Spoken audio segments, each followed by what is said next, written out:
put yourself in the paws of a street dog and just imagine what their life is like. And imagine if that was you. And imagine that no one ever gave you a chance.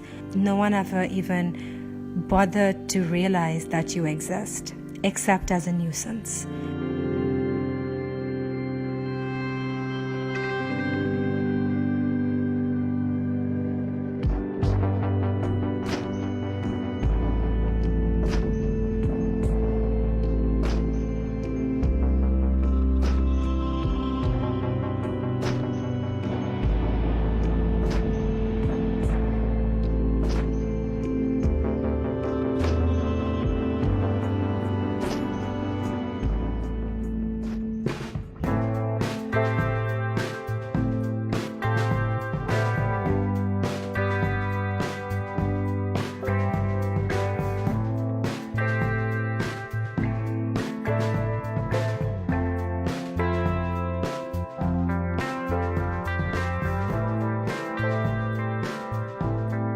We essentially we have a rescue service in the shelters for all the animals that are homeless. We don't even call them stray, just homeless animals.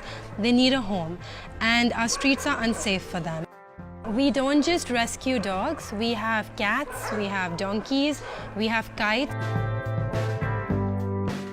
We have a hotline number, and reporters, they call us in, they tell us about the animals, that whatever they see on the streets that's either injured or sick, and then we get the call and we send a rescue team out. Whatever animals that we rescue, they are hit and run cases, be it for dogs or for cats. The second kind of cases that we have are neglect cases of abandoned pets, because usually people they don't just call us, they leave their pets outside on the streets, and then because they're so domesticated, they're not used to living outside on the streets, so they are like in the worst conditions when we have them.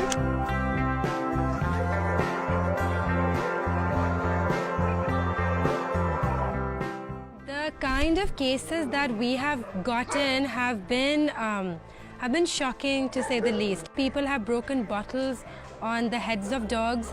Dogs have been shot at. Dogs have been poisoned. They have had their nails pulled out one by one. Children have cut off the ears of puppies. One dog we actually found one who was hanging somewhere. The cases that we've seen so far as street dogs are concerned, which is very shocking, because we share our earth, we share our land with dogs, and they have a right to be here as much as we do.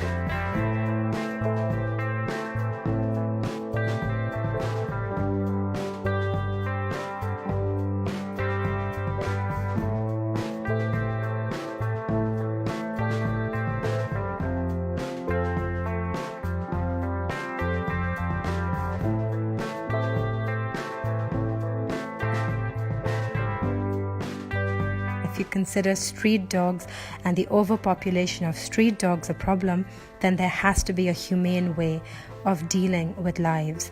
And the best thing to do, that is done all over the world in any country where there is a larger overpopulation of street animals, is to maintain that and to control that. There's a spay, neuter and release program.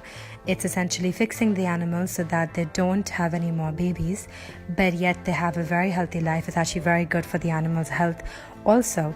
And you give an anti-rabies shot, and you just let them roam freely and live their life, because the streets are then their natural habitat.